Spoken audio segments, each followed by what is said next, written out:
Buenos días. Desde la Cámara Colombiana de la Infraestructura Seccional Antioquia les damos una cordial bienvenida. Mi nombre es Natalia Castaño Cano, soy la coordinadora comercial y de comunicaciones de la CCI. Queremos agradecerles por acompañarnos el día de hoy en este espacio donde estaremos analizando temas que sin duda son muy importantes para todos los colombianos, como lo son los proyectos de reforma a la salud, laboral y pensión. Y para esto, hoy tenemos dos invitados muy especiales. Ellos son el exministro de Salud, Fernando Ruiz Gómez, y el señor Carlos Arturo Silva Urbano, exmagistrado de la Sala Laboral de la Corte Suprema de Justicia. Antes de iniciar, les cuento un poco sobre la dinámica de este espacio que irá aproximadamente hasta las 11 de la mañana. Iniciaremos con la presentación del señor Carlos Arturo Silva Urbano, luego continuaremos con la presentación del exministro Fernando Ruiz. Una vez terminadas las dos presentaciones, tendremos un espacio para las preguntas, las cuales pueden formular a través del chat de la plataforma. Les informo que este conversatorio estará disponible en nuestra página web www.cciantioquia.com para quienes quieran revivirlo. Bueno, a continuación, escucharemos un saludo de bienvenida del director ejecutivo de la Cámara Colombiana de la Infraestructura Seccional Antioquia, el doctor José Fernando Villegas Hortal. Adelante, director.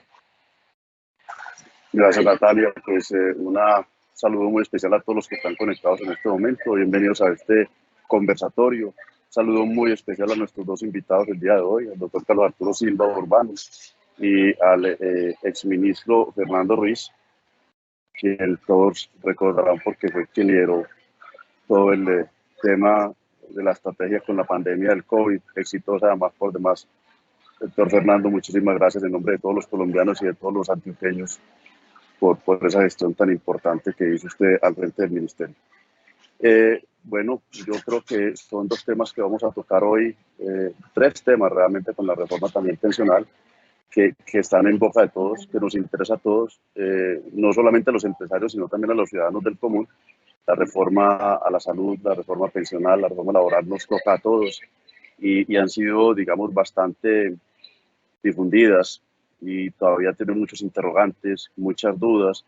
Esperamos que con el conversatorio que hemos preparado para ustedes, pues esas dudas se vayan aclarando y tengamos todos un concepto mucho más claro de qué es lo que pretenden estas reformas, beneficios que pueden traer, pero también cuáles son los riesgos que puede traer. De manera que, sin más, pues darles la cordial bienvenida. Espero que le saquen mucho provecho a esto y que al final de estas 2 horas pues queden con unos conceptos mucho más claros sobre estos 3 proyectos de reforma que están haciendo curso en el Congreso. De manera que le voy a dar la palabra a Carlos Arturo Silva. Carlos va a arrancar con su tema laboral y pensional y luego seguirá el exministro Fernando Ruiz. Carlos, bienvenido. Te cedo la palabra entonces para que arranques ya con este conversatorio.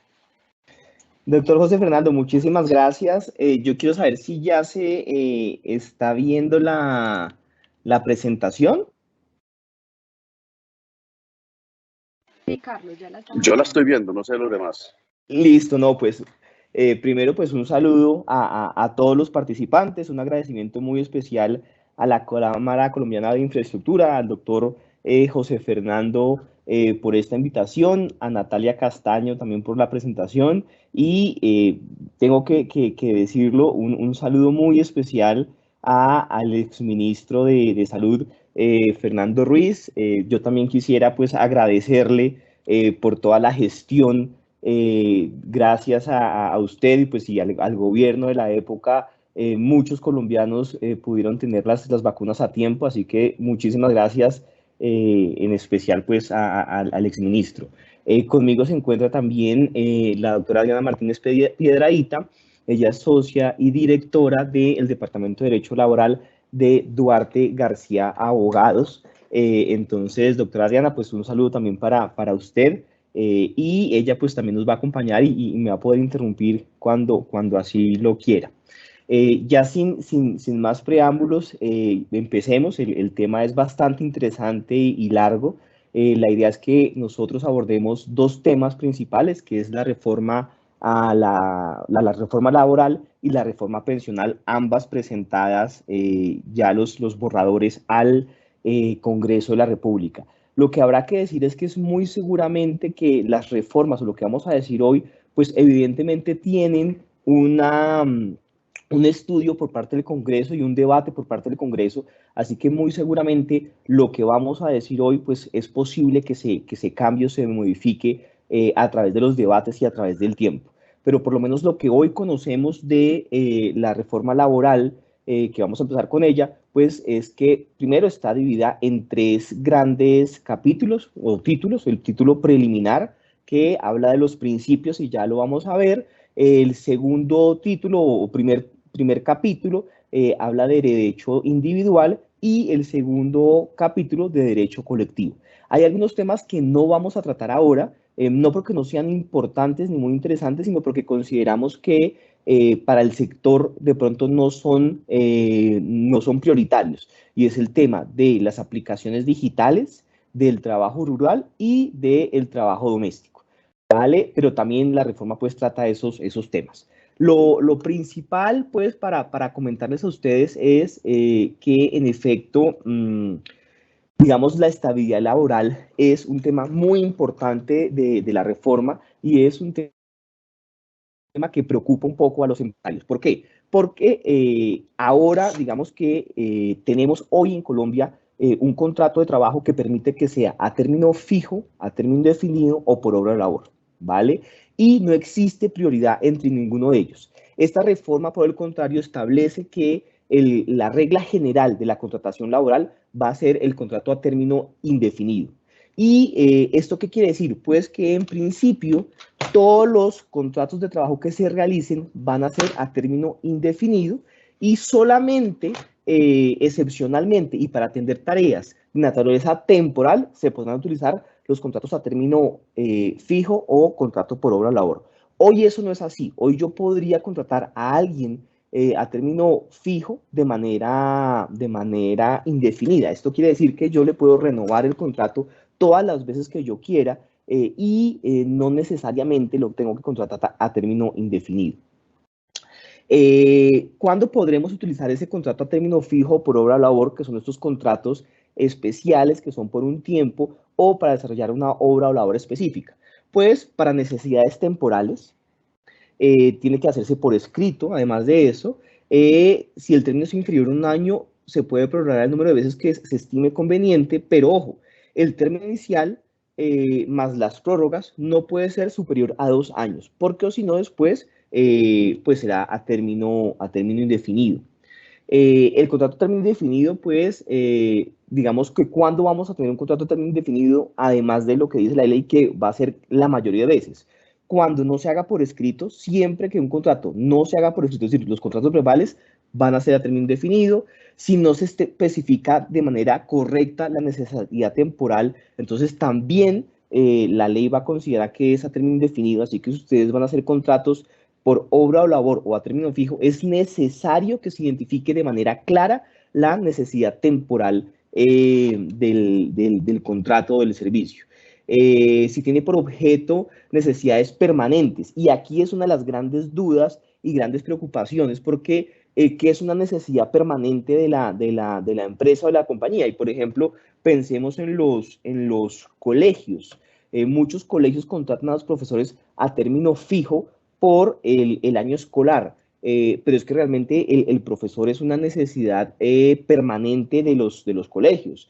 O en las obras, por ejemplo, ustedes muy seguramente se contratará al personal por término fijo, pero realmente la labor que ellos desarrollan pues son necesidades permanentes, porque las compañías de infraestructura o de construcción pues tienen una obra, después tienen otra y después otra, así que ahí va a estar las grandes dudas de estos contratos a término indefinido. Cuando supere los 2 años el contrato a término fijo, hoy por el contrario yo podría estar contratado a término fijo de manera indefinida, ya acá no, digamos, ponen un límite de los 2 años, y adicionalmente, si una vez terminada la obra contratada, se continúa prestando o prestando los servicios. Esto quiere decir que si yo continúo utilizando a esta persona una vez terminada la obra inicial contratada, pues también voy a necesitar contratarlo, debo contratarlo a término indefinido.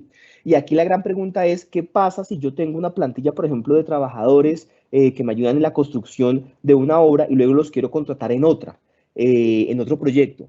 ¿Deberé entonces contratarlos a término indefinido porque la labor inicial ya terminó? Estas grandes, digamos, interrogantes todavía están permanentes, no están definidas y no están claras, y pues evidentemente eso causa, digamos, mucha incertidumbre a los sectores. Además de eso, la estabilidad laboral va a ser más grande. Actualmente existe estabilidad laboral, pero esta reforma plantea una estabilidad un poco más grande y dice que solamente se podrá despedir por justa causa y sin autorización administrativa o judicial. Es decir, que sí, que y hace, digamos, los fueros de estabilidad un poco más grandes y les da más fortaleza. Entonces, habla del fuero sindical y esto le establece una necesidad de ir al juez a la teoría de la discapacidad. Hoy existen dos teorías, una de la Corte Constitucional y una de la Corte Suprema de Justicia sobre las personas con discapacidad.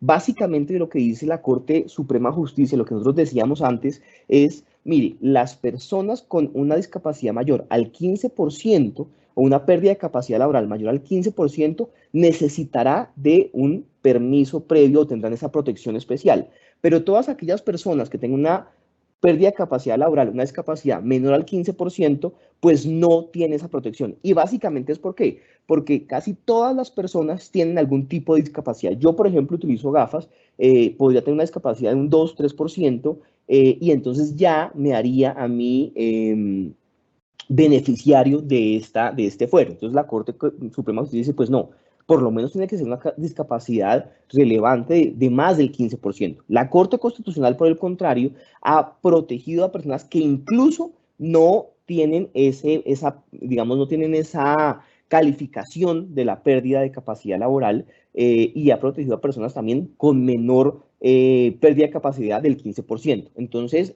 esta reforma toma esa teoría de la Corte Constitucional y la hace norma, la hace ley. Hasta hoy, digamos, antes de la reforma, todavía está la discusión de si la teoría de la Corte Constitucional o de la teoría de la Corte Suprema de Justicia, por cuál uno se puede ir. Y muchas empresas o muchos, digamos, abogados aconsejan la teoría de la Corte Suprema de Justicia, y entonces hace un poco más fácil ese despido de estas personas con algún tipo de discapacidad, pero que no supera el 15%. La maternidad también va a ampliarle el fuero. Hoy las mujeres en estado de embarazo o en licencia de maternidad no pueden ser despedidas, sino con unas, digamos, especificaciones y además con los permisos necesarios, pero esa protección va hasta la terminación de la licencia de maternidad, que hoy son 4 meses y medio más o menos. Es decir, hay 1 mes y medio que no está protegido. Esto se extiende a 6 meses, así que hay una protección mayor a la mujer que acaba de tener un hijo, y se extiende a 6 meses y no a los 4 meses y medio que tienen hoy. Los prepensionados, también digamos que esto es un desarrollo jurisprudencial hoy. Fue una norma que comenzó en el sector público y se ha extendido un poco al sector privado, pero todavía es un tema jurisprudencial y un tema casuístico. Esta norma lo extiende legalmente a todos los sectores y a los prepensionados, que son aquellas personas que en principio les hagan falta 3 o menos años para pensionarse, ¿sí? Para cumplir los requisitos de la pensión. A esas personas yo tampoco podría terminarles el contrato porque tendrían esa estabilidad. Adicionalmente, el despido... Te interrumpo. Ahí en materia de prepensionados me gustaría adicionalmente hacer una precisión. Y es que ya la jurisprudencia nos había generado como un sentido estricto de la naturaleza del prepensionado, para decir, solo es prepensionado aquella persona que le falten 3 años para cumplir el requisito de tiempo, de semanas de cotización. Sin embargo, lo que pretende nuevamente el proyecto de ley o la propuesta del gobierno es un prepensionado en sentido amplio, es decir, que me falte tanto la edad como de semanas de cotización. Cualquiera de los dos requisitos me haría entrar en la categoría de prepensionado. La Corte ya había dicho, no, pero si solo le falta la edad, pues usted no es prepensionado. Su derecho a la pensión ya no se va a ver frustrado porque usted ya cumplió el requisito. Lo único que tenemos que esperar es de la edad. Hoy volvemos atrás a un sentido amplio del prepensionado y por supuesto en la categoría entrarían muchos más trabajadores, es decir, entrarían todos los trabajadores a los que estén 3 años de pensionarse, bien sea por edad o por tiempo de servicio. Así es. El despido sin justa causa, también digamos la indemnización por despido sin justa causa se amplía, se hace más gravosa, más costosa. Hoy tenemos una indemnización que varía dependiendo del salario que tiene la persona. Entonces, las personas con contrato a término indefinido, con salario hasta 10 salarios mínimos, tienen una indemnización de 30 días de salario por el primer año de servicios y de 20 de manera proporcional por los siguientes años. Y las personas que tienen un salario superior a 10 salarios mínimos, la indemnización corresponderá a 20 días de salario por el primer año de servicios y a 15 días de salario de manera proporcional por los años siguientes.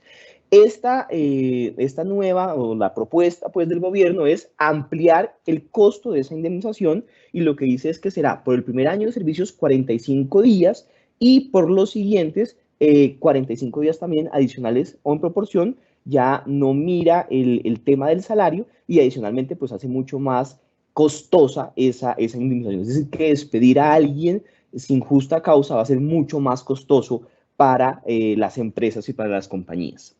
Y para los contratos a término fijo y por obra o labor, también se incrementa un poco más el costo de la indemnización. Digamos que hoy es lo que haga falta o hasta 30 días y lo que dice la norma nueva es lo que haga falta o 45 días. Así que aumenta también un poco el costo de la indemnización de estos contratos a término fijo por obra de labor. Adicionalmente, y aquí hay algo pues también importante, es que elimina la potestad del empleador de incluir en pactos o en los contratos las faltas graves calificadas. El primer borrador había eliminado también la posibilidad de incluirlo en el reglamento interno de trabajo, pero afortunadamente eso se eliminó, pero hay que tener cuidado porque podría volverse a incluir. Entonces, por hoy, no se pueden establecer faltas graves calificadas, es decir, que faltas que me permitan despedir a las personas o que me permitan una justa causa, ni en los contratos de trabajo, ni en los pactos colectivos. Pero es que además, y ya lo vamos a ver más adelante, los pactos colectivos van a quedar eliminados. Entonces, pues, digamos que eso también es algo adicional que va a ser grave.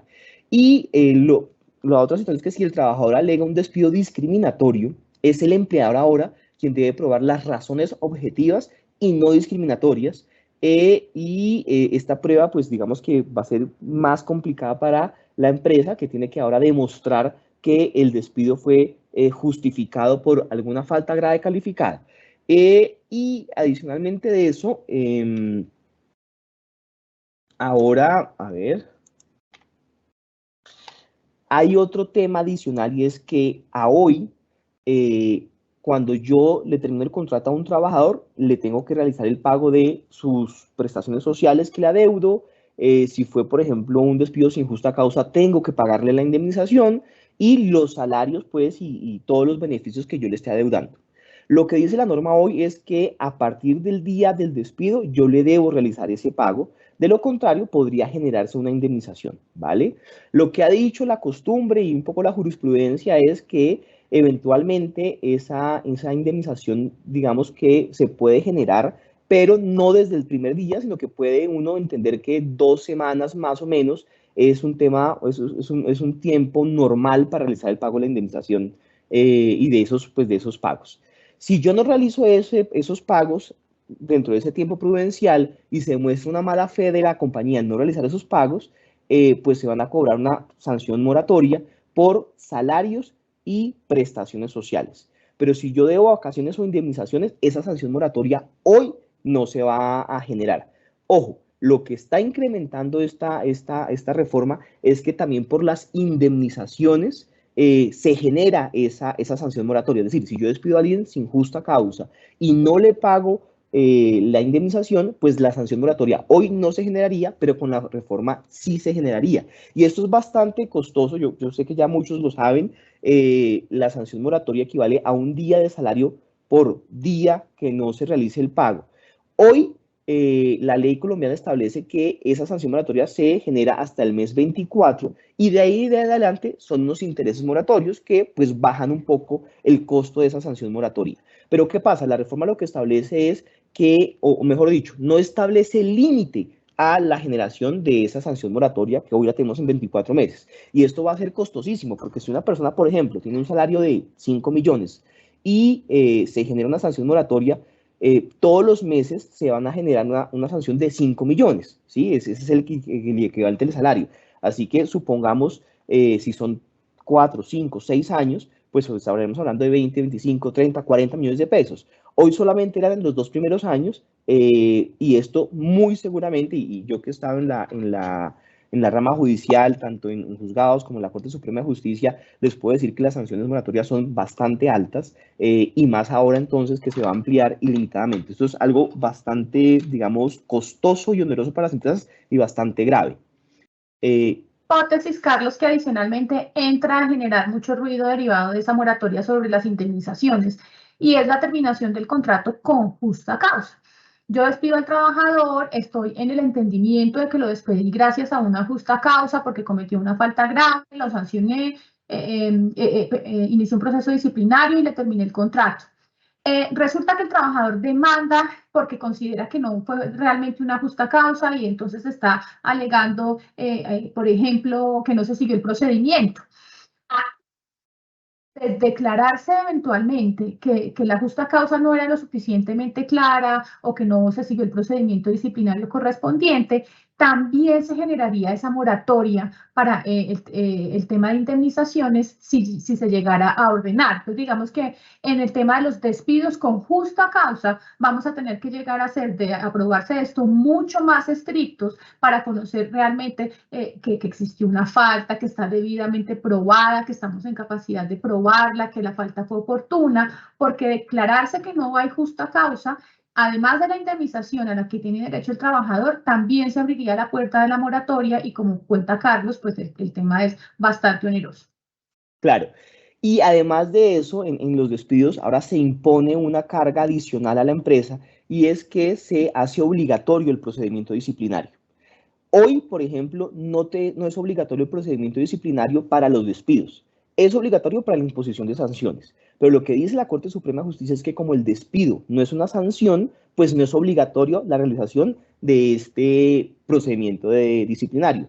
Ahora, en cambio, con la reforma, cualquier despido hace necesaria la imposición o la realización de un proceso disciplinario que es muy similar al establecido por la Corte Constitucional por allá en el año 2014 en una sentencia bastante polémica además, y este proceso disciplinario establece unos términos específicos como por ejemplo un aviso a la persona del proceso por lo menos con 24 horas de anticipación, establece que la sanción debe ser proporcional y la doble instancia, que muchas compañías esto no lo tienen, así que la compañía podría decidir terminar el contrato a la persona o al trabajador y el trabajador tiene la posibilidad de, dentro de la misma empresa, acudir a una segunda instancia. Y esto pues va a ser mucho más demorado los despidos. Esto es preocupante también porque a veces cuando uno quiere despedir a un trabajador de manera inmediata, este proceso por lo menos durará una semana, pues yo voy a tener al trabajador en la compañía, de pronto con información relevante de la compañía y que yo no quisiera tenerlo. Así que esto pues puede ser, digamos, también preocupante. Otro de los temas grandes de la reforma es el tema de la tercerización y la subcontratación. Hay unos, digamos, hoy, cuando se contrata a un contratista o a un subcontratista para actividades que no son del giro ordinario de la compañía. Y por ejemplo aquí, entonces, una empresa que hace pan contrata a una persona para que limpie los vidrios, para que pinte la empresa, para que haga algún arreglo de alguna máquina o para que, por ejemplo, haga publicidad, eso no es del giro ordinario como tal de la compañía, porque la compañía lo que hace es hacer y vender pan. Pues entonces ahí, si le pasa algo a los trabajadores del contratista, hoy las empresas no son solidariamente responsables. Aquí se amplía ahora la responsabilidad de las empresas que contratan a contratistas y a subcontratistas a cualquier actividad, pues, y la solidaridad además va a ser en salarios, en prestaciones, en indemnizaciones y en seguridad social. Eso, digamos, hace más extensivo, más gravoso también esa subcontratación. Déjame y aquí, volviendo al tema de subcontratación, si quieres devuélvete un segundito en la presentación. Digamos que lo que está llevando la reforma y lo que nos está poniendo es que definitivamente las empresas no van a necesitar o no van a querer hacer subcontratación. Lo que hacemos es ver la empresa todopoderoso que puede no solo hacer las actividades del core del negocio, sino todas las actividades de logística y todas las actividades de soporte, porque no hay una definición sobre qué se entiende por actividades principales. Si voy a responder solidariamente de todos los salarios, prestaciones, indemnizaciones y seguridad, si adicionalmente a los trabajadores del contratista tienen que ganar lo mismo que mis trabajadores, tienen que ganar las mismas prestaciones legales y extralegales, y adicionalmente les voy a hacer extensiva mi convención colectiva de trabajo a esos trabajadores de contratistas y subcontratistas, pues lo cierto es que me va a salir más costoso desarrollar mi operación a través de estas personas jurídicas, porque además de todo el costo laboral que esto ya implica, necesariamente voy a tener que pagar el fee o el porcentaje que el contratista además cobra por ese servicio. Entonces, necesariamente este servicio a través de terceros se va a ver con un monto mayor, y esto implica que las empresas no vayan a tener esa interés en contratar a través de terceros, y vamos a estar, digamos, nos enfrentamos y vamos a tener una dura realidad realmente en materia de contratistas especializados que saben determinados aspectos, que nos ayudan o nos soportan en determinadas actividades, porque eventualmente no va a ser tan fácil y no va a ser tan rentable para las empresas hacer esa clase de contratación. Así es. Aquí voy a saltarme un par de diapositivas para respetar un poco el tiempo, y es el incremento de los costos. Esta reforma va a ser mucho más costosa para el empresario formal. ¿Por qué? Porque, por ejemplo, hoy los dominicales y festivos se pagan con un incremento del 70%, lo que quiere la reforma es pagarlas con un 100% en el incremento. La jornada de la familia, digamos que con la reforma se incluye nuevamente la jornada nocturna. Lo que se plantea hoy empieza desde las 9 de la noche hasta las 6 de la mañana. Lo que quiere la reforma es que empiece a las 6 de la tarde. Esto ha sido, digamos, muy criticado porque lo que dicen los empresarios y, digamos, los diferentes gremios es que la sociedad ha cambiado y Colombia ha cambiado. Y cada vez se hace más común trabajar más tarde y que la vida nocturna se extiende un poco más. Entonces, esto va a hacer que restaurantes, bares, sitios de ocio, pues seguramente tengan que comenzar a pagar horas extras desde muy temprano, porque serían las 6 de la tarde. Lo que se quiere con la reforma también es una reducción de la jornada laboral a 42 horas. Hoy la tenemos en 48, vamos a tenerla en 47 a partir de julio. Ya digamos que esa reducción de la jornada laboral ya estaba un poco planteada, pero era más progresiva. Aquí todavía, digamos, pensamos que es gradual, pero digamos que eso todavía no es tan específico. La jornada especial para las empresas con más de 50 trabajadores y que trabajen la jornada completa había desaparecido porque la norma decía que era que trabajaran 48 horas. Como se iba a reducir la jornada a 47, pues iba a desaparecer, pero ellos la crean nuevamente. Y el incremento del salario, por ejemplo, hoy es obligatorio solo para el salario mínimo. Aquí va a ser obligatorio para 2 salarios mínimos, hasta 2 salarios mínimos. Así que también hay un incremento pues ahí obligatorio que hoy no está, y es a partir de o hasta 2 salarios mínimos. El manejo de las horas extras también va a ser un poco más dispendioso para los empleadores, porque se debe llevar un registro diario, se debe entregar diariamente al trabajador la relación de las horas extras laboradas, y si no se entrega, ojo, esto se tendrá por cierta la estimación razonable que haga el trabajador. Hoy a veces probar las horas extras, sobre todo en juicios y en litigios, es un poco complicado porque el trabajador no tiene cómo demostrarlo. Esto les va a ayudar muchísimo porque simplemente si el trabajador hace una proyección estimada y que además sea razonable, pues se va a tener por cierta esas horas extras.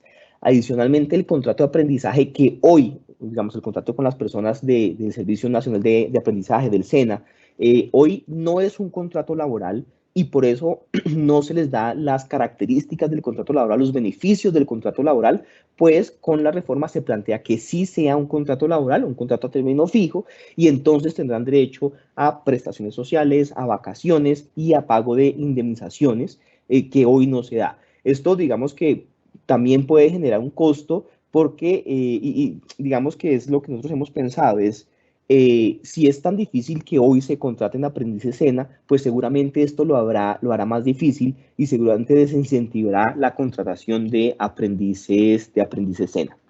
En cuanto a permisos y licencias, también se amplían los permisos y las licencias. Se establece pues ya una definición clara de grave calamidad doméstica que hoy no está. Hoy, digamos, acudíamos a la doctrina o la jurisprudencia para saber qué era la grave calamidad doméstica. Las citas médicas, hoy muchas empresas dan permiso en las citas médicas, pero no son una licencia específica. Hoy sí van a ser, con la reforma serán una licencia específica. Aquí hay un tema de debate bastante grande porque hablan de ciclos menstruales incapacitantes o cuadros de tensión abdominal. Esto, digamos que busca ayudar a las mujeres que trabajan para pues que tengan este tipo de licencias, pero lo que dice realmente la gente y los expertos, los que hemos dicho, es que esto podría desincentivar la contratación de mujeres, porque pues este es un ciclo natural que generalmente sucede cada 30 días, cada 28 días, y entonces tendríamos la posibilidad de tener a una mujer incapacitada todos los meses por un par de días, pues por este ciclo menstrual incapacitante. Para acudir a obligaciones escolares como acudiente, hoy esto no es obligatorio y la reforma lo establece, lo trae. Así que digamos que estas licencias son mayores y además de eso le impone otra carga a la empresa bastante grande, que es que debe revisar comportamientos, digamos, de los trabajadores que puedan ocasionar un daño físico, psicológico, sexual o económico. Pero ojo, aquí ya no solo lo limita al espacio de la empresa, porque hoy en principio, a través del comité de convivencia y con la norma de acoso laboral, las empresas deben estar muy vigilantes dentro de su compañía, dentro de su empresa, pues que entre trabajadores no existan conductas de acoso laboral o sexual. Pero lo que dice la norma es que puede ser en espacios públicos o privados, en las instalaciones del lugar del trabajo, pero también en el transporte o en el espacio doméstico. Es decir, pondrán a las empresas a revisar si en la casa de los trabajadores se produce alguna de estas conductas, qué injerencia puede tener la compañía. Por ejemplo, con una empresa con 1000 trabajadores, tendría que ir a cada casa de estos 1000 trabajadores a revisar que en el espacio doméstico no se presenten conductas de acoso sexual o psicológico o físico.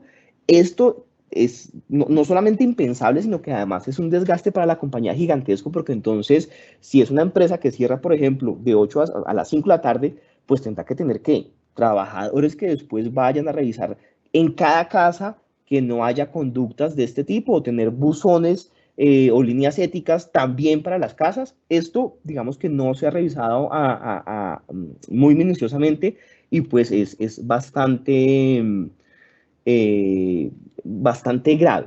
La licencia paternidad se incrementa, digamos que aquí lo que busca es darle mayor participación al hombre para que ejerza como padre y porque digamos la familia es el núcleo esencial de la sociedad y lo que se quiere es quitarle un poco la carga a la mujer. Digamos que esto podría ser algo interesante y es subir la licencia de paternidad, perdón, a 8 semanas en el 2024 y a 12 semanas en el 2025. Y bueno, otros temas como promover la participación e inclusión de igualdad de jóvenes, de personas con diversidad sexual y de personas con discapacidades.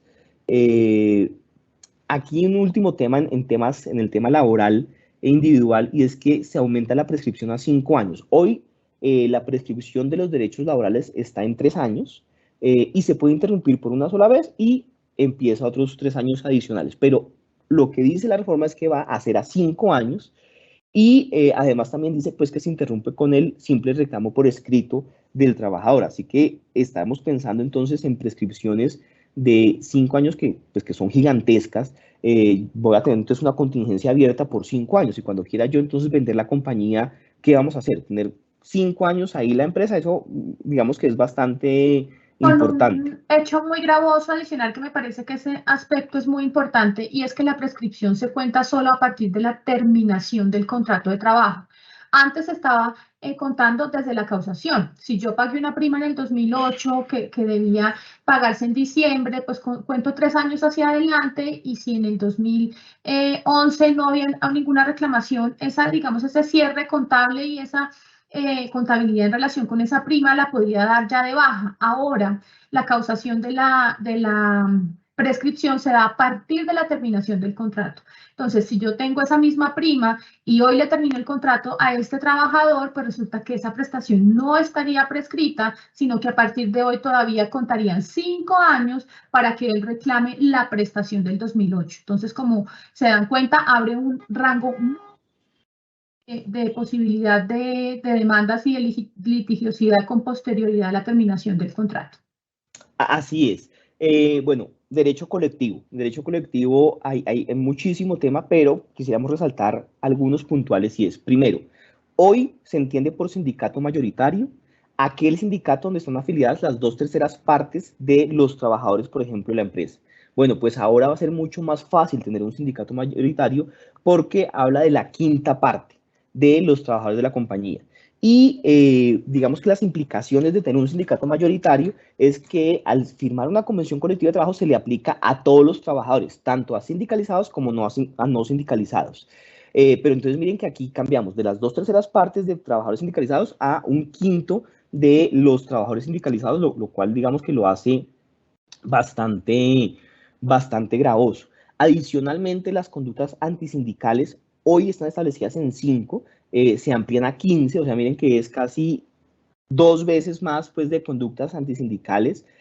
Habrá que tener muchísimo cuidado con lo que hagan las compañías, porque podría entenderse que muchas actividades son antisindicales, como por ejemplo negarse a entregar información que no está sujeta a reserva, va a ser ahora una conducta antisindical. Y adicionalmente hay unas descripciones muy generales y que usa verbos como por ejemplo amedrentar, desmejorar las condiciones de trabajo, tomar represalias, pero ¿qué se dará amedrentar o qué se dará tomar represalias? Pues no está tan claro y eso pues básicamente digamos que podrá ser un poco inconveniente para las empresas. Adicionalmente, que es un tema también bastante preocupante, es la prohibición de los pactos colectivos. De los acuerdos y de los pactos colectivos. Acordemos que los pactos colectivos son aquellos beneficios extralegales que se le entregan a trabajadores no sindicalizados. Son esos acuerdos que realiza la empresa con sus trabajadores no sindicalizados y que son beneficios extralegales como mayores primas o vacaciones. Es algo parecido a lo que sería la convención colectiva de trabajo, pero con trabajadores no sindicalizados. Entonces, la reforma lo que hace es que prohíbe la celebración de estos pactos colectivos o de acuerdos entre empleadores y trabajadores no sindicalizados que mejoren las condiciones de esos trabajadores.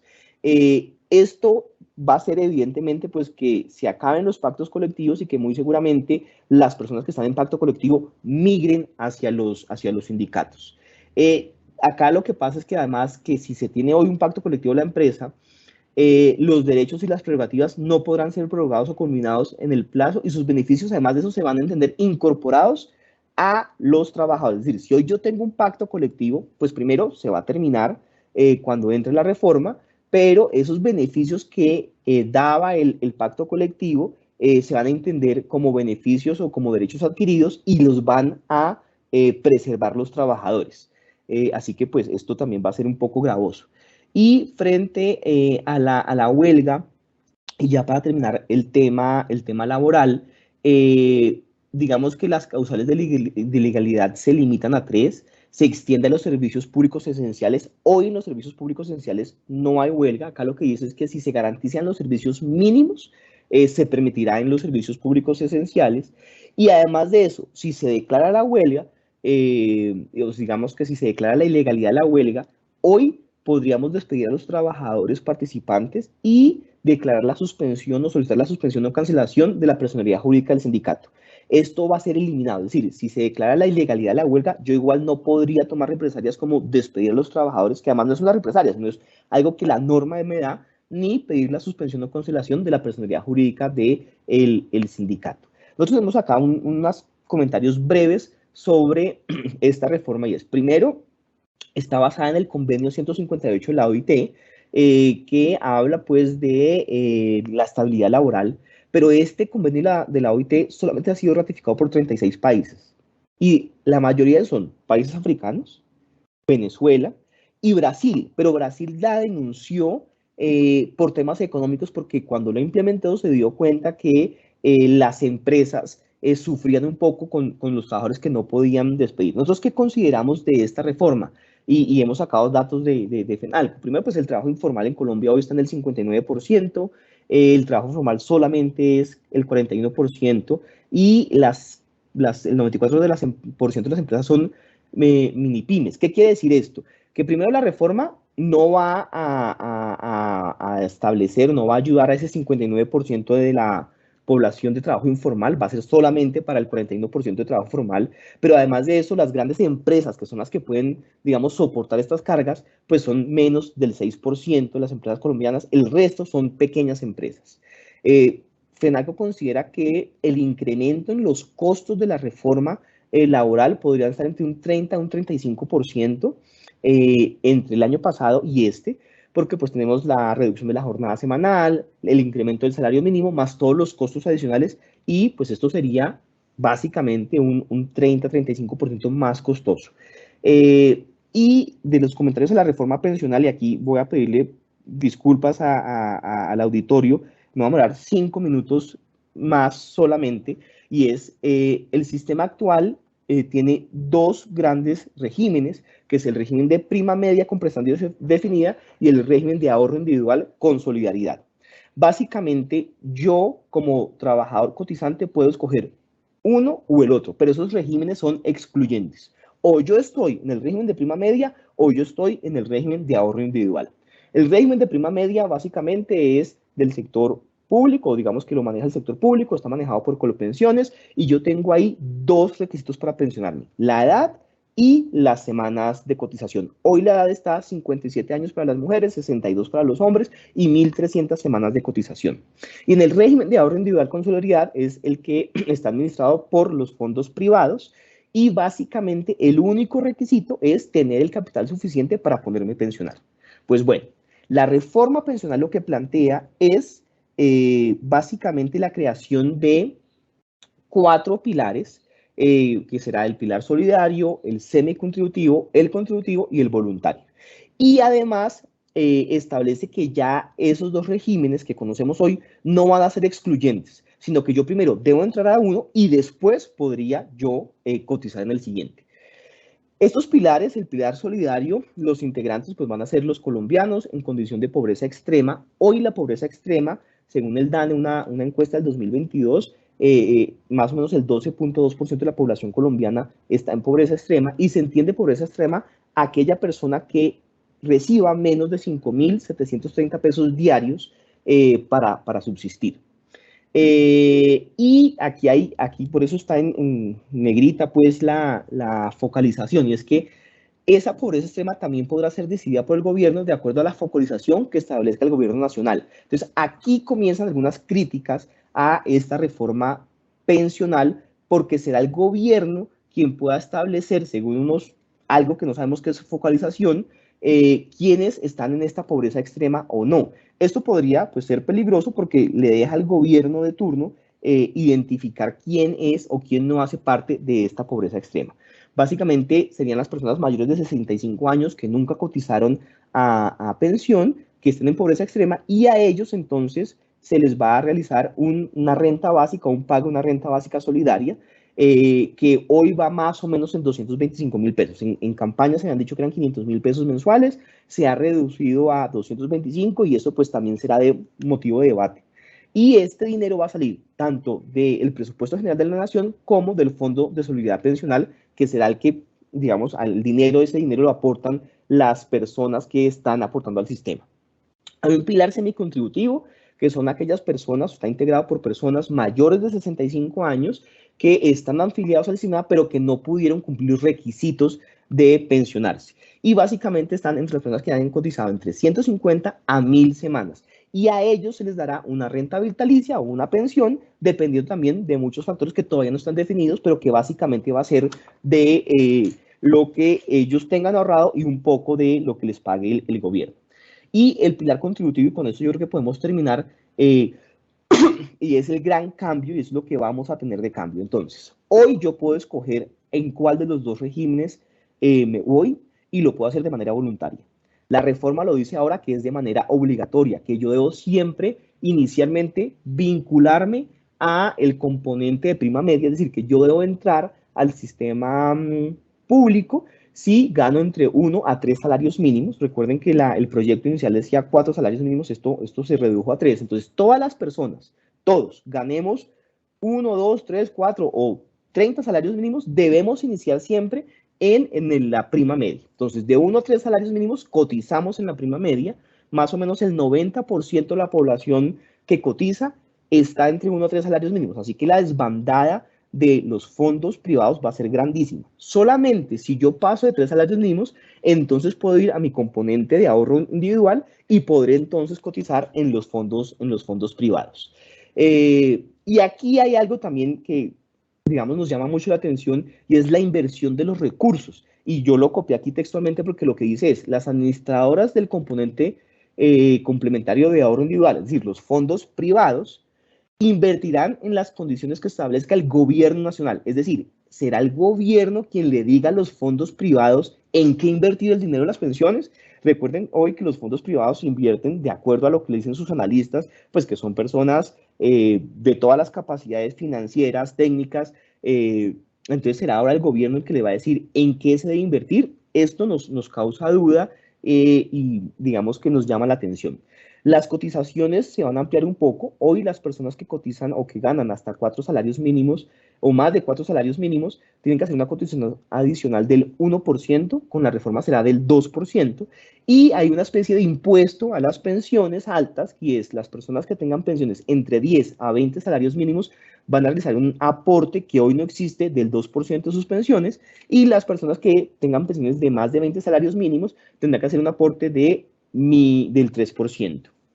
Hay unos beneficios especiales, me voy a referir al de las mujeres con hijos, y digamos que esto podría ser interesante, y es que aquellas mujeres que tengan hijos y no alcancen las 1.300 semanas, se les contará 50 semanas por cada hijo hasta los 3 hijos. Es decir, una mujer que tenga 3 hijos o más podrá tener 150 semanas adicionales para alcanzar a llegar a esas 1.300. Y finalmente, el régimen de transición será de todas aquellas personas que al 1 de enero de 2025 tengan 1.000 semanas cotizadas. ¿Qué quiere decir esto? Que si usted llegó a el 1 de enero de 2025 y tiene 1.000 o más semanas, pues no se le va a aplicar este régimen, no va a tener que sacar su plata de los fondos privados si lo tiene ahí, sino que podrá pensionarse con el régimen actual. Aquí terminamos. No sé, Adrián, si tengas algún comentario, y le pido disculpas a la audiencia y al exministro Fernando Ruiz por haberme robado cinco minutos. No, Carlos, muchas gracias. Solo para decirles, aquí nos podríamos quedar perfectamente 3 días contándoles sí, todo el detalle, porque hay muchos temas que les interesan a los empresarios, estamos seguros, y que pueden afectarlos, pero pues esperamos haber dado un panorama general de lo que puede implicar. Muchas gracias. Claro que sí, muchísimas gracias a ustedes por esta completa presentación. Estoy viendo en el chat y por ahora no tenemos preguntas. Les recuerdo a todas las personas que están conectadas, si tienen alguna inquietud, nos la hagan saber a través de la opción de preguntas y respuestas de la plataforma. Entonces, a continuación, le damos paso y la bienvenida al exministro de Salud, el doctor Fernando Ruiz Gómez. Adelante, doctor, bienvenido y gracias por acompañarnos el día de hoy. Bueno, muchas gracias entonces por esta oportunidad tan interesante de aportar en este evento. Yo quiero un poco hablar de lo que es la reforma a la salud y quisiera iniciar por hacer un pequeño contexto de lo que ha sido el desarrollo del sistema de salud en Colombia durante los últimos años, incluso desde antes de la reforma, porque creo que hay mucha gente que no ha tenido la oportunidad de tener contacto con lo que era nuestro sistema antes de la Ley 7 de 1993. ¿Por qué es importante el sistema de salud? Porque es una política, quizá la única política social que cubre a la totalidad de los colombianos. Hoy el sistema tiene una cobertura del 99% de la población colombiana. Es la reforma social más progresiva. El gasto de bolsillo antes de la reforma de salud era del 44%, es decir, que de cada 100 pesos que gastaban los colombianos en salud, 44 pesos salía del bolsillo directamente a las familias y el sistema o los diferentes instrumentos del Estado solo respondían por el 56% del gasto. Y hoy en día, después de 30 años de implementación de la Ley 100, nuestro gasto de bolsillo es el 15%.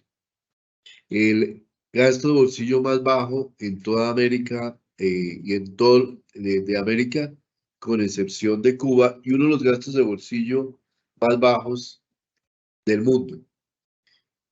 También es claro que el sistema de salud nos ha protegido, como se demostró durante la pandemia, cuando pudimos expandir nuestra capacidad de cuidado intensivo, vacunar a gran parte de la población, de desarrollar protocolos de bioseguridad, tener acceso a elementos de protección personal, proteger nuestro personal de la salud y proteger a la población según riesgo de vulnerabilidad. Por eso es tan importante nuestro sistema de salud, no solo en los momentos normales de funcionamiento y de funcionamiento normal de la sociedad regular, sino también en los momentos de crisis como fue la situación de la pandemia. ¿Cuál ha sido la historia de la seguridad social en Colombia? Porque el sistema de salud no se puede deslindar de la seguridad social. El sistema de salud en 1947 se implantó en Colombia la seguridad social, que es durante esos casi 40 años o más de 40 años, solo logró crecer hasta un 23% de los colombianos. En 1967, ante la carencia de servicios para la mayor parte de la población, se implementó los servicios seccionales de salud, que eran hospitales que llamábamos públicos de caridad. Teníamos una infraestructura de servicios muy limitada. En el año 1990, según un estudio sectorial de salud, contábamos con solo 666 hospitales públicos y 220 clínicas privadas.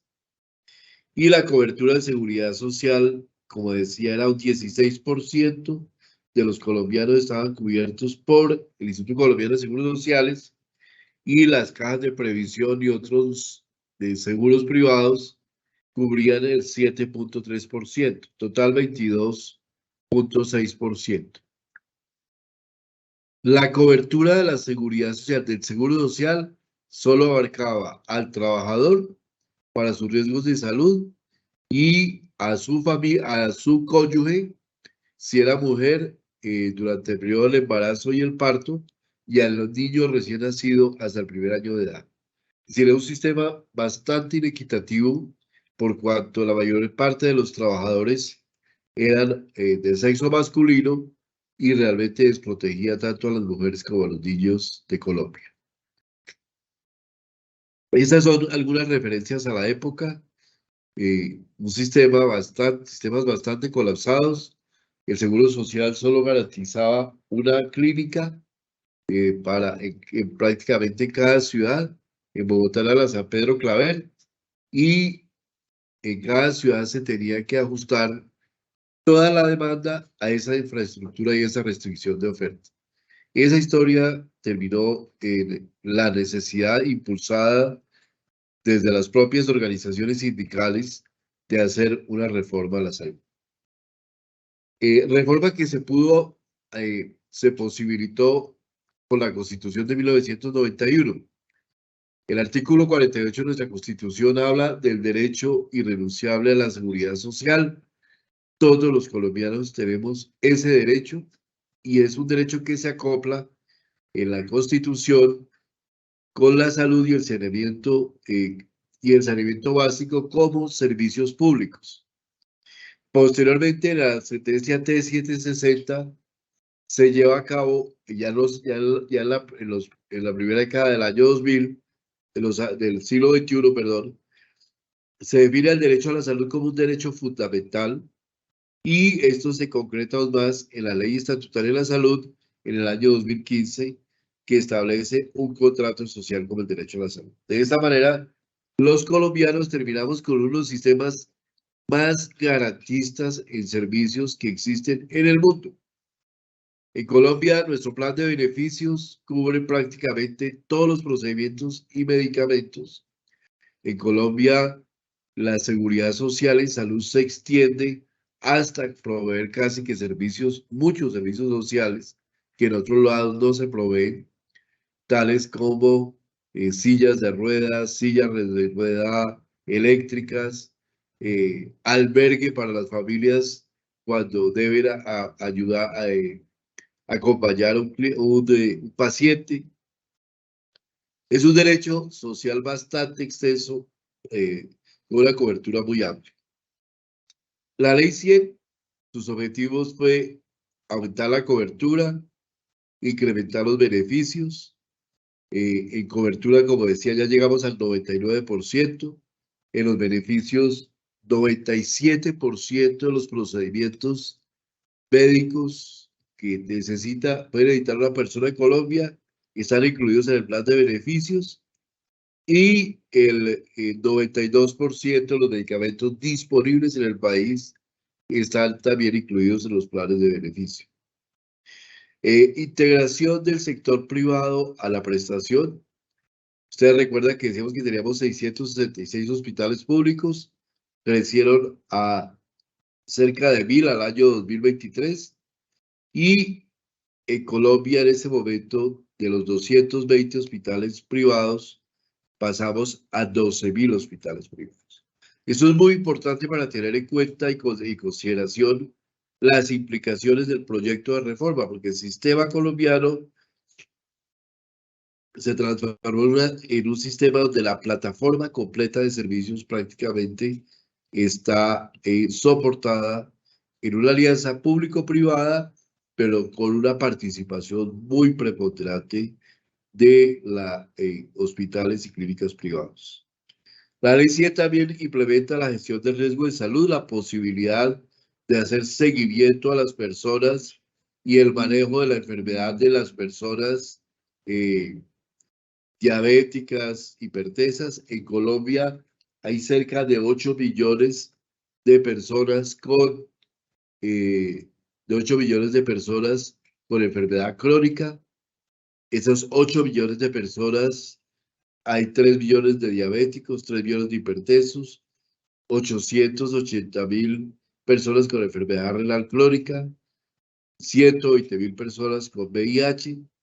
Todas estas son personas que dependen en su funcionamiento, en su vida diaria y en el manejo de su enfermedad, del seguimiento que se le haga desde la EPS, desde el asegurador y en la posibilidad de que se hagan sus exámenes, de que se le dé su medicamento, de que se mantengan sus condiciones de vida y sus condiciones de disponibilidad de tecnologías y medicamentos a lo largo del tiempo. Se creció la protección financiera frente al gasto con un gasto bajo bolsillo. Se planteó un acceso progresivo y una reducción de las brechas de inequidad que llevaron a que en este momento en Colombia en indicadores tan sensibles como, por ejemplo, número de controles prenatales para las personas, para las mujeres embarazadas, que el estándar debe ser 4 controles prenatales, prácticamente independientemente del estrato socioeconómico. Las personas, las mujeres colombianas, tienen la misma cobertura de control prenatal. Todo ese entorno de un sistema garantista y de un sistema donde la parte financiera no ha corrido a la misma velocidad de los derechos, ha generado una situación de crisis en el sector que se hizo mucho más patente alrededor de los años 2010-2011 con las deudas atrasadas de las EPS sobre las IPS. Crecimos en cobertura, crecimos en demanda de servicios. La población colombiana, para dar un dato, en los últimos 30 años ha crecido 7 años en expectativa de vida. En el año 1990 la expectativa de vida en Colombia estaba en los 69 años. En el año 2023 la expectativa de vida de un colombiano está en los 76 años. Incluso las mujeres están llegando a los 81 años en expectativa de vida, de manera que esta ha sido una situación un poco paradójica para el sistema de salud en la medida que genera protección, bienestar y acceso a los servicios, la gente vive más, pero también en la medida que vive más, está más sujeta a enfermedad crónica y está más sujetos a gasto en salud. Las personas mayores de 60 años gastan 6 veces más en salud que las personas menores de 60 años. Y en el último año de vida está estimado que una persona puede gastar alrededor del 20% del total del gasto de salud. De manera que esos son los factores que están presionando mucho desde la demanda de servicio el sistema de salud. Hemos crecido también en recursos humanos. Nosotros pasamos de una fuerza de trabajo de alrededor de 350.000 personas en 1993 a 1 millón de personas que hoy conforman la fuerza de trabajo del sector salud. Hemos tenido problemas de restricción de especialistas. Muchos de los problemas del sistema y las tutelas que hay alrededor del sistema están dadas por la dificultad para acceder a los especialistas. Colombia tiene alrededor de 37.000 especialistas en este momento, pero eso es prácticamente la mitad de que tiene un país con un poquito de menor población como la Argentina y la tercera parte de lo que puede tener un país como Francia. De manera que hay un cuello de botella bastante importante.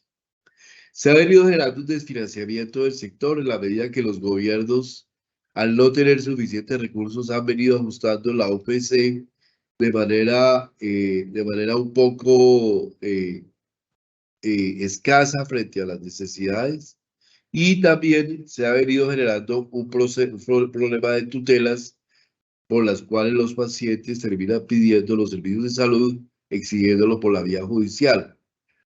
Eso no necesariamente es negativo porque la población colombiana tiene ese derecho y está consagrado desde la Constitución, pero se ha presentado siempre como una de las fallas fundamentales del sistema de salud. Para darle una dimensión al tema de tutelas, el año pasado en Colombia tuvimos cerca de 92.000 tutelas. Si uno le busca un denominador al tema de tutelas, el denominador son 850 millones de servicios prestados durante el año. 75% de los colombianos demandaron servicios o demandan servicios a lo largo de un año al sistema de salud. Eso quiere decir que cerca de 40 millones de colombianos demandan servicios y que sobre esos 40 millones hay 92.000 casos de no provisión de medicamentos o de no provisión de oportuna de consulta. Realmente es una situación que es importante, obviamente, pero que no es tan crítica. Y si uno lo compara con lo que sucede en otros países como Canadá o como el Reino Unido, donde las personas tienen que esperar 8 o 10 veces para que se les haga una cirugía de reemplazo de cadera, pues simplemente es una situación, digamos, que se da en todos los sistemas del mundo. Ningún sistema en el mundo tiene suficiente dinero para cubrir los gastos que necesita la población.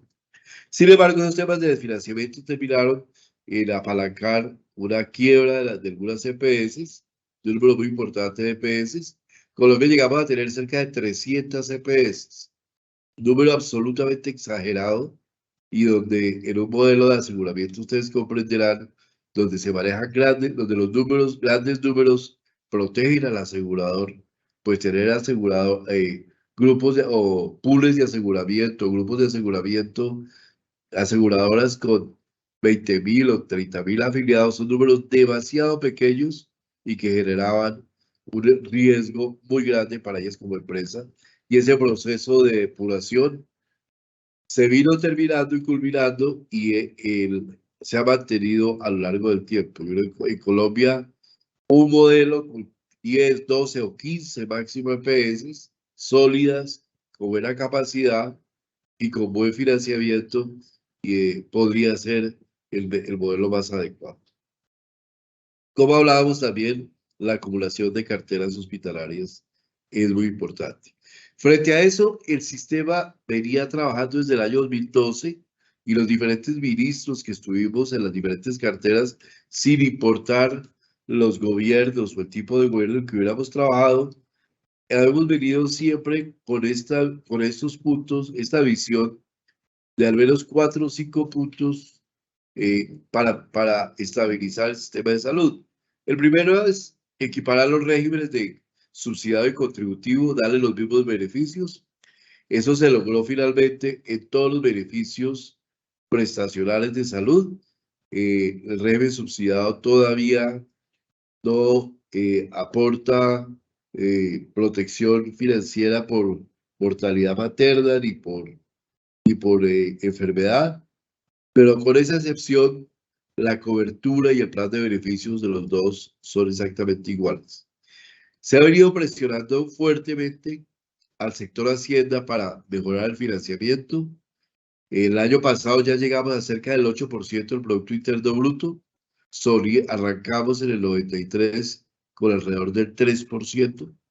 Y lo que es la expectativa es que un sistema universal de seguridad social en salud en los países que lo tienen, y no países lejanos, sino países muy cercanos como Uruguay, realmente el gasto de salud es cerca del 10% del Producto Interno Bruto. De manera que todavía no tenemos espacio para crecer el financiamiento. Importante la integración del no-POS a los presupuestos máximos. ¿Qué es lo que quiere decir esto? Llevar a que el asegurador en su plan de beneficios y en el dinero que se le paga, se le paga a las personas, realmente cubra todo este metido en un esquema de seguros y no en un esquema de prestación. Y por último, buscar ampliar el plan de beneficios, como ya he hablado, y generar un acuerdo de punto final para terminar con el problema de las carteras. El sistema de salud colombiano ha sido clasificado, y estas son diapositivas de publicaciones, entre los mejores del mundo a lo largo de sus 30 años, de los mejores de Latinoamérica. Y lo que enfrentamos aquí con la llegada del nuevo gobierno es la ideologización del debate frente al sistema de salud, y detrás de la reforma lo que uno encuentra es una búsqueda de no generar ánimo de lucro, de no tener EPS, de tener una previdencia a lo público y una extensión de la frontera de salud.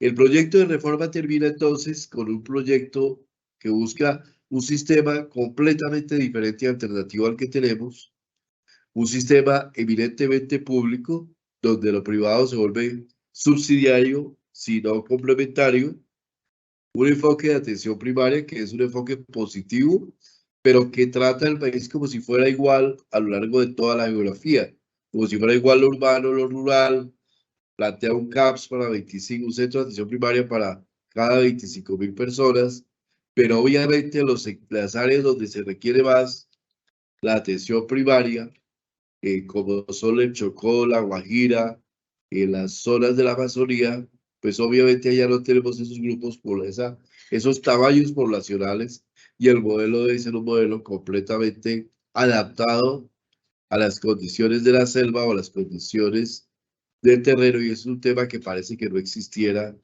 dentro del articulado. Desaparece el aseguramiento individual. El aseguramiento se vuelve un problema público, un problema del Estado, del gobierno. Las EPS migran a prestadores de servicios, ya no habría aseguramiento. Se lleva todo el manejo de los recursos financieros a lo público, y se genera una institucionalidad absolutamente frondosa, con la ADRES, que es el Banco de la Salud, trabajando también como asegurador, generando estructuras regionales y generando un riesgo muy alto de burocracia y de corrupción.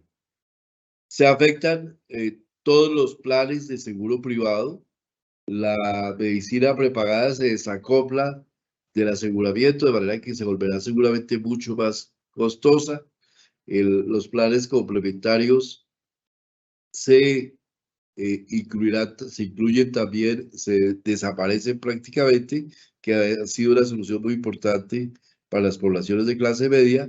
Desaparece la libertad de elección, porque la población será empadronada en su área de residencia para asistir a un centro, y es la única vía de entrada, por lo menos que hasta ahora está prevista ahí, y no hay un plan de beneficios y una garantía explícita. Frente a esto, se han presentado otros proyectos de ley que buscan sobre todo construir sobre lo construido.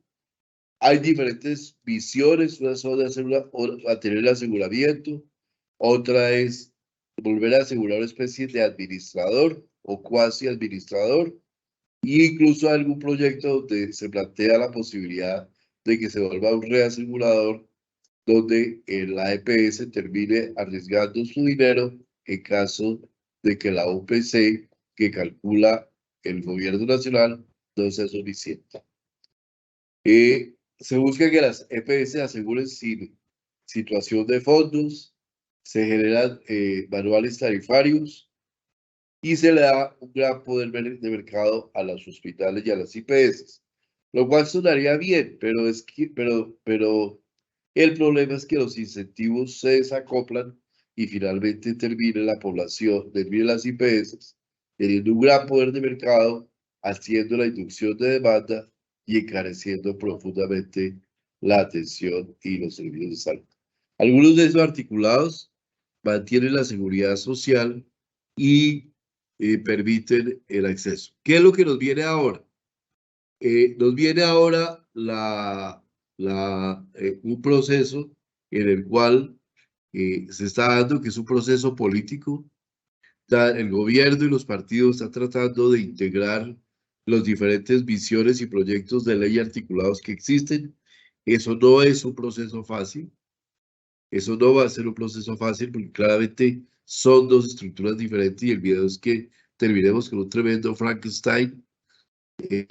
También hay todo un proceso de, digamos, una economía política detrás, donde el gobierno ha querido ser muy enfático en algunos de los puntos, pero definitivamente también los movimientos de la opinión pública han manifestado en muchas oportunidades y en diversas oportunidades, incluso los pacientes, su inconformidad con el proyecto de ley. Yo siento que es un modelo de ley profundamente regresivo, que nos vuelve a los servicios de caridad que teníamos en 1990, que va a generar unas pérdidas de bienestar muy importantes y una desprotección financiera de las familias, probablemente con una clase media que termine buscando seguros privados, gastando mucha plata en seguros privados, y una población que termine inundando los servicios de farmacias y droguerías cuando no encuentren atención de servicios en los CAPS y en la estructura que se crea. Además, es un proyecto que requiere inversiones supremamente grandes. aún no completamente cuantificadas y donde el Ministerio de Hacienda todavía, a estas alturas del partido, no nos da cifras concretas sobre cuál va a ser el gasto en salud y el gasto de esta reforma en salud. Con eso terminaría. Muchas gracias. Muchas gracias, doctor Fernando Ruiz, por su completa presentación. Sabemos que se tiene que ir porque debe asistir a otros compromisos, pero nos gustaría, doctor Fernando, que nos compartiera cómo puede esta reforma impactar a los empresarios en Colombia. En una breve explicación o desde su opinión y desde su experticia, por supuesto, nos comparta cómo puede ser este impacto con los empresarios. Mira, yo creo que en varias formas. Empecemos desde el financiamiento. Si hay, y acoplado con la reforma laboral que el doctor Silva explicaba anteriormente, si hay problemas desde el punto de vista de empleo, se genera una situación de empleo, el sistema de salud todavía es muy dependiente de la contribución de las personas de las cotizaciones. Cualquier impacto en esto nos va a afectar necesariamente el financiamiento del sistema. Pero adicionalmente, lo que puede generar sobre los empresarios una desprotección amplia de la población es que terminen los empresarios, como sucede en otros países, viéndose forzados a cofinanciar y apoyar a sus trabajadores para tener acceso a seguros privados. Hasta ahora eso ha sido un tema en el que Colombia, el costo para los empresarios ha sido prácticamente cero. Algunas multinacionales ofrecen, seguramente algunas empresas nacionales también, apoyo a sus empleados para afiliarse a la medicina prepaga, por ejemplo. Pero eso no es la regla general. En otros países prácticamente es una regla, una norma y está ligado al empleo. Si el sistema de salud colapsa o si el sistema de salud empieza a mostrar muy bajas coberturas de servicios, lo que va a terminar finalmente es generándose una presión desde las convenciones colectivas, desde los propios empleados, para generar otro esquema alternativo de protección y debemos llegar, y podríamos llegar hasta un 30% de la población afiliada a seguros privados, como sucede, por ejemplo, en Brasil, que tiene un sistema público donde no responde y la gente de clase media, las empresas, los trabajadores profesionales, incluso trabajadores sindicalizados, terminan demandando que las empresas financien doblemente la seguridad social haciendo apoyo con seguros privados. Yo creo que esos son los impactos más importantes para la disfuncionalidad diaria, en el día a día, de un sistema de salud que no preste servicios. Y ahí volvemos al ejemplo de lo que fue el seguro social. Los empleados perdían horas de trabajo haciendo cola en el seguro social, esperando que les dieran una incapacidad, que les dieran una consulta médica. Los sistemas de información no funcionaban como funcionan ahora. Si destruimos el valor, el agregado de las plataformas tecnológicas que actualmente tienen las EPS, inventamos un nuevo sistema, ¿cómo se va a alimentar y cómo está el sistema de información que posibilita eso? Entonces, ausentismo laboral, pérdida de capacidad productiva, yo creo que esos serían los 3 elementos más importantes que afectarían al empresario colombiano. Perfecto, muy claro, doctor Fernando Ruiz. Muchísimas gracias por esta explicación tan amplia, por dedicarnos un poco de su tiempo. Sabemos que tiene una agenda muy apretada, entonces... Muchas gracias y un saludo muy especial igual al doctor Silva. Un abrazo. Cuídense mucho. Bueno, señor, Hasta luego, muchísimas doctor, un gracias. abrazo. Que esté muy bien. Continuamos entonces con el doctor Carlos Arturo Silva. Le extiendo también la inquietud que le hacíamos al doctor Fernando, cómo puede impactar estos proyectos de reforma laboral y pensional a los empresarios en Colombia.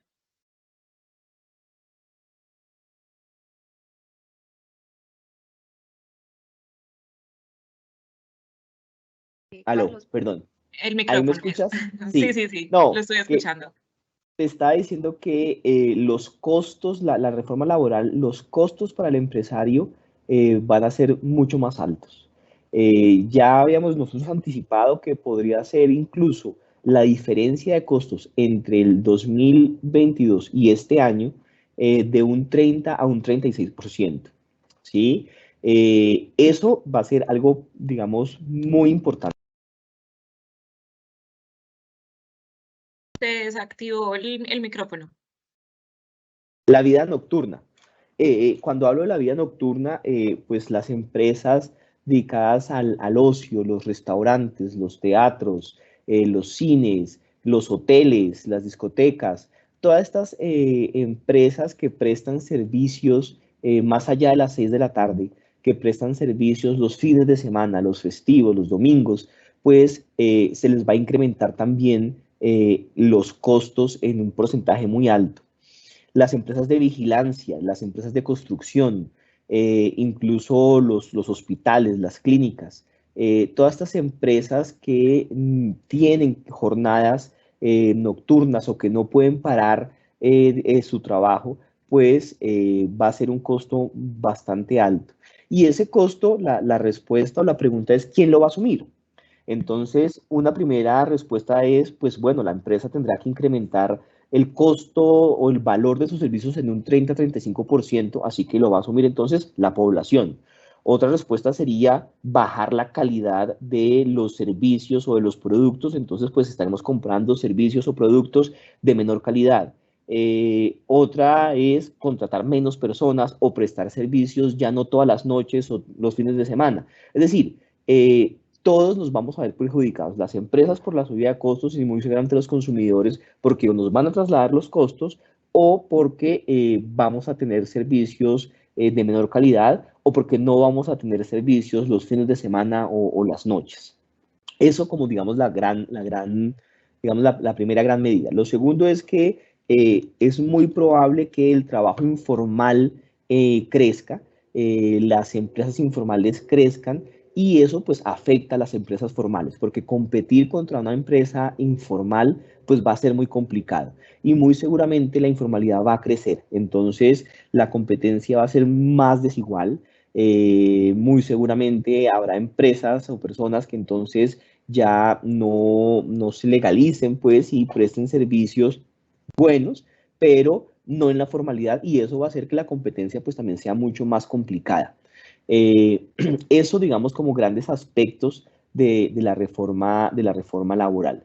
Y en cuanto a la reforma pensional, pues para nadie es un secreto que los fondos de pensiones hacen inversiones en diferentes sectores, ¿no? En infraestructura, invierten en bonos del Estado, hacen también inversiones obviamente en el extranjero, pero hacen inversión en empresas colombianas y casi que cofinancian algunas obras de infraestructura bastante importantes.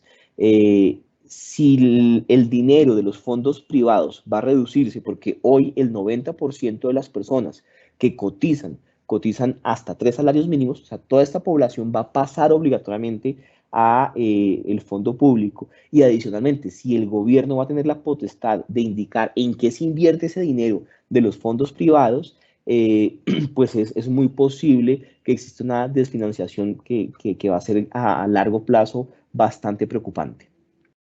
No sé, Adriana, si tú tuvieras, bueno, es que hay muchísimos temas pues preocupantes, pero yo resaltaría esos tres. No sé, Adriana, si todavía estás y si tú ves algún otro. Creo que, bueno, por ahora te diría que son esos Bueno, tres temas. perfecto. Voy a compartir algunas de las preguntas que nos hacen quienes se han conectado a este espacio. Les recordamos que hemos estado hablando, para quienes se conectaron un poco tarde, sobre los proyectos de reforma laboral, pensional y salud. Acabamos de hablar con el exministro de Salud, Fernando Ruiz. Continuamos hablando con el doctor Carlos Arturo Silva, exmagistrado de la Sala Laboral de la Corte Suprema de Justicia. Y tenemos por acá una pregunta y nos dicen, ¿podemos puntualizar con la reforma cómo sería el manejo del despido por justa causa? Es decir, ¿qué justas causas serían válidas? Bueno, entonces, primero, las justas causas establecidas en la ley, esas no van a cambiar. Te estoy hablando del Código Sustantivo del Trabajo, del artículo 58 al 62 más o menos, que básicamente, por ejemplo, ¿cuáles son? Bueno, una de ellas, tener la edad o adquirir la pensión, pero esto tiene una modificación por la Corte Constitucional o una variación, y es que hasta que la persona pensionada no sea incluida en nómina, yo no voy a poderla despedir, ¿sí? Eso es una justa causa establecida por la ley. Otra de estas justas causas, por ejemplo, son la grave indisciplina del trabajador contra la compañía o contra, digamos, compañeros de trabajo.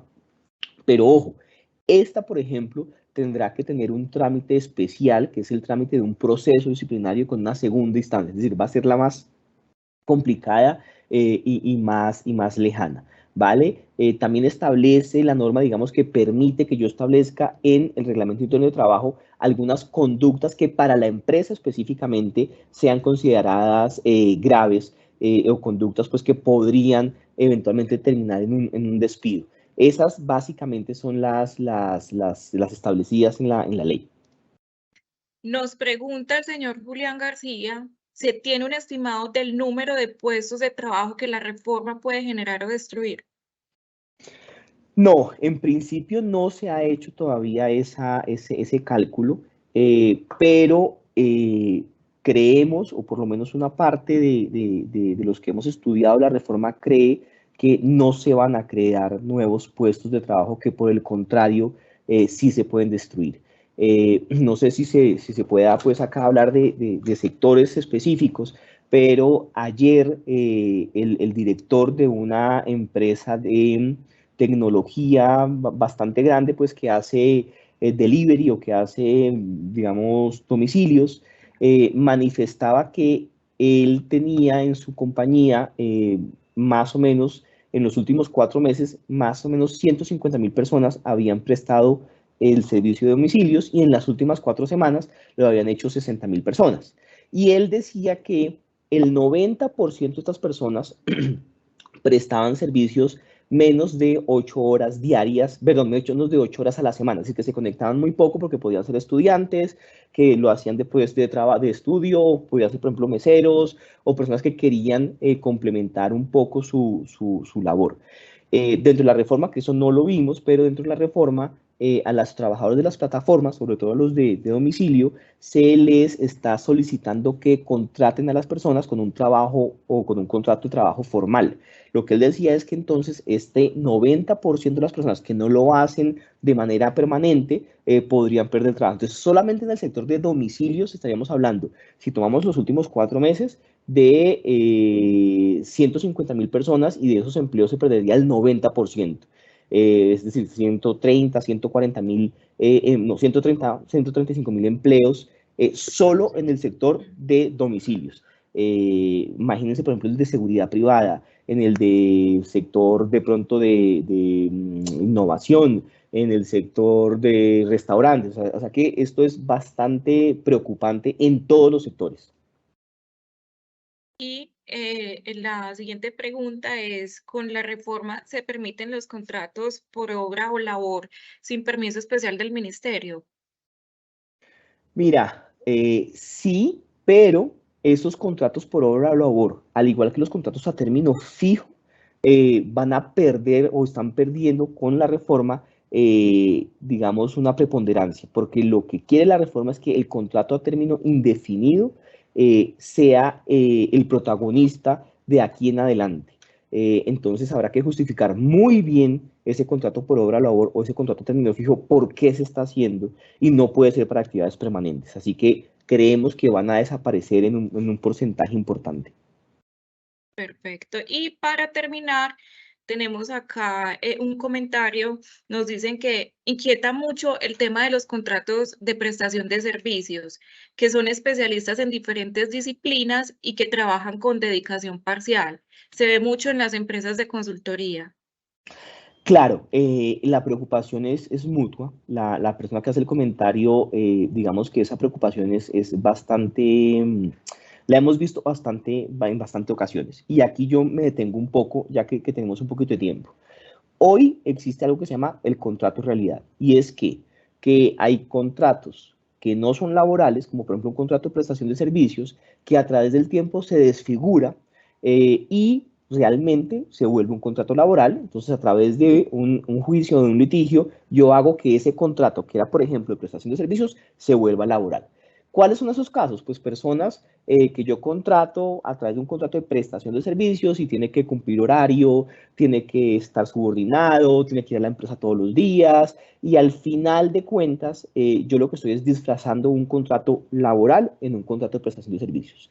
Eso es un caso que se da mucho en las compañías, pero que no es lo que está diciendo la persona que está haciendo el comentario y que por eso es la preocupación no solamente de usted que hace el comentario, sino de muchos de nosotros que hemos estudiado la reforma, porque lo que está diciendo la reforma es, o le está poniendo ese peso a casi todos los contratos de prestación de servicios. Y eso no puede ser así, porque hay muchos contratos de prestación de servicios, tal como lo dice el comentario, que en efecto sí son contratos de prestación de servicios, ¿no? Entonces tenemos, por ejemplo, psicólogos, tenemos, por ejemplo, contadores, abogados, personas que tienen profesiones liberales y que en efecto prestan servicios a diferentes compañías que son independientes, que son autónomos, que son consultores y que en efecto no pueden tener un vínculo laboral con una sola empresa porque digamos que el giro ordinario del negocio pues de la persona es prestarle servicios a diferentes compañías, 2 horas a una, 3 horas a otra,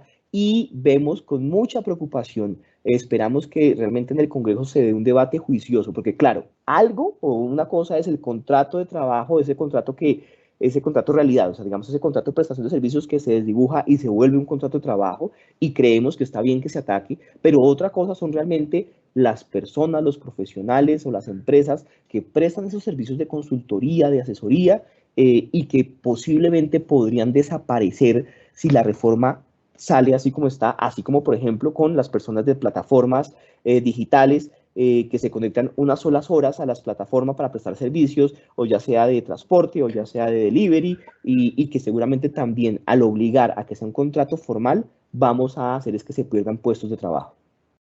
Perfecto. Bueno, doctor Carlos Arturo, no veo más preguntas por acá en nuestro chat. De esta forma, entonces, queremos agradecerle por su tiempo, por su amplia explicación. A todos nuestros asistentes, muchísimas gracias también por acompañarnos. En el chat tenemos un link donde hay una breve encuesta que nos permite traer más temas de interés, por supuesto, para todos los empresarios en Colombia y nuestro sector también de la infraestructura. Muchísimas gracias a todos. Muchas gracias, doctor Carlos Arturo. Gracias, Adriana Natalia. también, muchas gracias por sus valiosos aportes. Que esté muy bien y un feliz día para todos. Muchas gracias.